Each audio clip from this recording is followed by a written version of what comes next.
Christ Triumphant, April 1st, Daily Devotional by Ellen G. White. We can grow in faith as did Moses. By faith, Moses, when he had come to years, refused to be called the son of Pharaoh's daughter, choosing rather to suffer affliction with the people of God than to enjoy the pleasures of sin for a season. Hebrews chapter 11, verses 24 and 25. Egypt in that age, the greatest kingdom of the world, offered its highest position of honor to Moses. But he did not accept the alluring temptation, for he endured as seeing him who is invisible. Hebrews chapter 11, verse 27. The strength of Moses was his connection with the source of all power, the Lord God of hosts. He rises grandly above every earthly inducement and trusts himself wholly to God. He considered that he was the Lord's. While he was connected with the official interests of the king of Egypt, he was constantly studying the laws of God's government, and thus his faith grew. That faith was of value to him.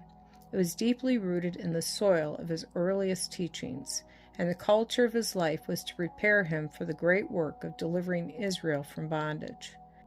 After slaying the Egyptian, he saw that he had not understood God's plan, and he fled from Egypt and became a shepherd.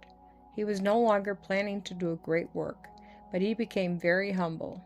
The mists that were beclouding his mind were expelled, and he disciplined his mind to seek after God as his refuge.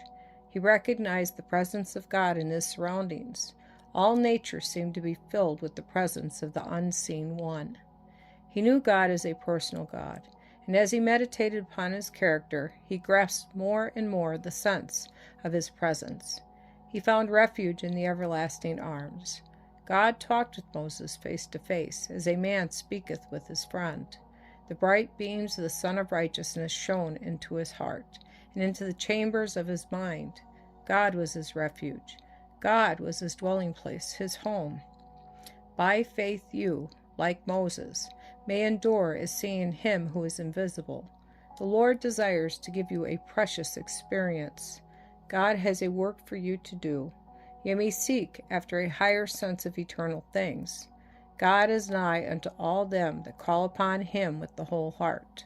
What are the advantages and honors that the world proffers you when compared with the privileges of the sons of God? The shades of darkness will soon pass away. The morning cometh. The conflict is well nigh ended. There is a crown of life laid up for everyone who has been a partaker with Christ in his suffering.